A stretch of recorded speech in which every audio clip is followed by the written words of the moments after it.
Seahawks, Buffalo. Seahawks open up at -3. They're now 2.5s on the board. They're still opened up at 51.5, and it's gone up to 55.5. And I want that 2.5 on the Seahawks at this point. Let's break it down. Beautiful weather in Buffalo.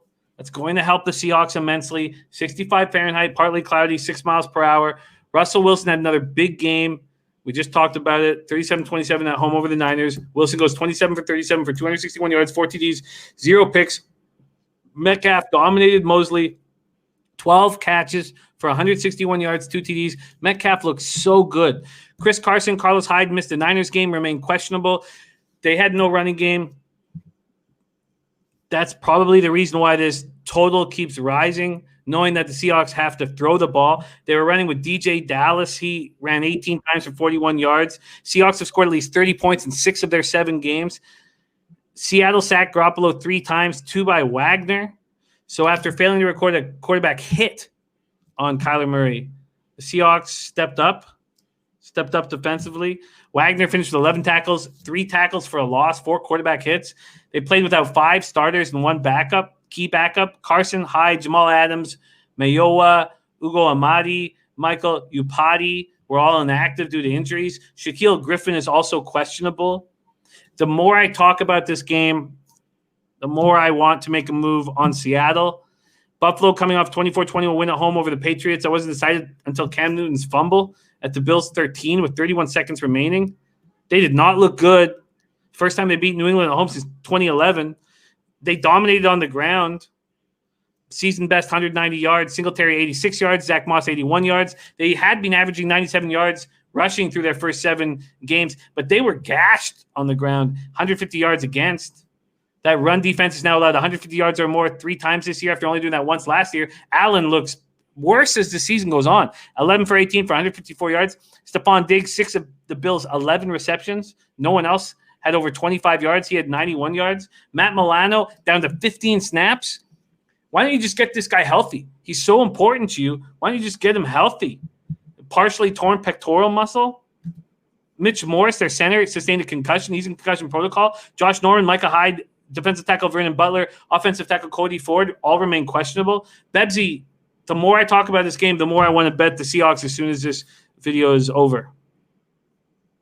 Yeah, I mean, everything screams the Seahawks just with the way that Buffalo's been playing lately. Even in their last 2 wins, they've played 4 weeks in a row. They have not played inspiring football.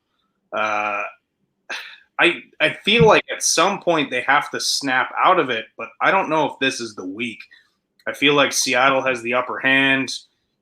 They are firing on offense even with injuries. And, yeah, like you said, Buffalo won't get Milano healthy, and it's hurting their defense. Now, look, this is a Pats team that's looked terrible, and they still almost pulled out this win. So – and the week before, the Bills barely got past the Jets after coming off back-to-back losses. They played 2 bad divisional opponents, and still they were games. It was a game against the Jets. Yeah, they shut them down in the second half, but they have not been playing good football. I have to take the Seahawks in this, and I also think there's a first-half Seahawks in play here, just because we've seen the Seahawks jump out, let teams back in. So if anything, I'd like to double up in this spot, because if the Seahawks play tight and lose this game, at least I'll have that first half, because there's no doubt in my mind that the Seahawks come out flying in the first half.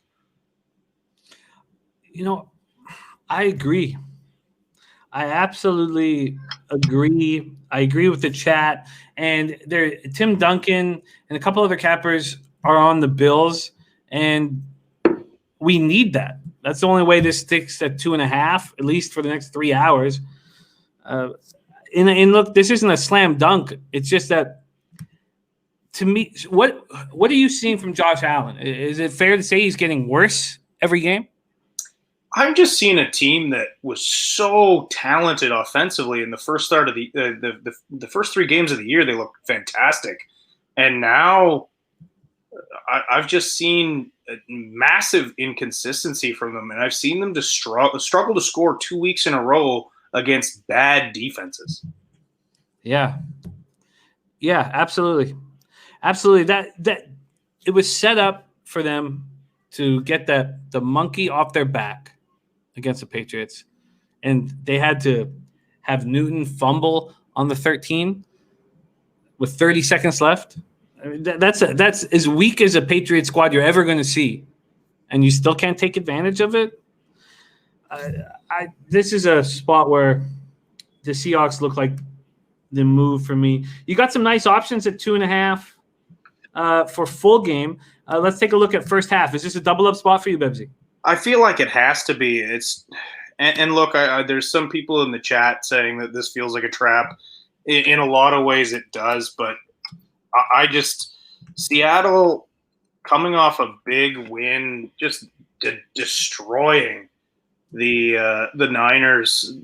Now they go play the Bills, who are really struggling. I just don't see this as a bounce back spot for the Bills. The more I watch the Bills, the more I remember Matt Milano a month ago, and we get all the Bills radio. So I listened to the Bills sports talking. Matt Milano was absolutely spectacular. 15 snaps last week. Yeah, sit him down. I mean, like put him on the shelf until he's ready to go, because you should be a playoff team. You should be winning that division. This is a fun spot. Now, whether or not, I mean, he's not going to get healthier. So, at this point, if any team could get healthier for this game, it would be the Seahawks with Carson Hyde, Jamal Adams, Amadi Upati, these guys ready to go. And it's gorgeous. Tim Duncan says it's gorgeous. Okay, before I give you these, this might blow the minds of some of the chat, but we're in the Buffalo area here, and we are supposed to have above normal weather for the next week. We're supposed to have very nice weather. It's gorgeous. I talked weather on a Tuesday. There you go. Painstakingly. This total's gone all the way up to 55. That makes sense. I do feel like this ends up being a high scoring game, because I see the Seahawks going up early in this. I wonder if this 55 is too high. I mean, maybe I'll think about it at 56 or 56.5, but I certainly don't want it at this point. I would probably only lean towards an under, but I agree with you, Bebsy. I don't know if I'm going to double up here, and I'll make that decision as soon as the show's over. I'm certainly going to take the Seahawks, but you can get the Seahawks first half minus a half at minus 115 at BetMGM. Is that part of your double up? Oh, absolutely. First half minus 0.5. That's a minus 115 at MGM. And then you're going to get full game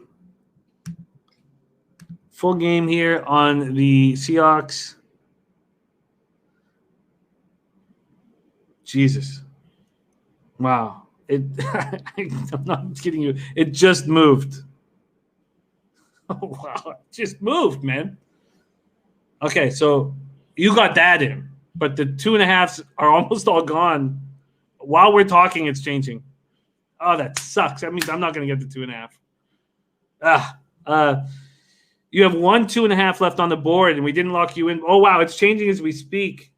I would lock this in now. 2.5 left at PointsBet at minus 120, Bebsy. Give it to me, baby. Full game minus 2.5, minus 120 at PointsBet. Wow. It's these chatters moving it. All right. Tim Duncan says, don't do it, Jimmy. It's a Buffalo game.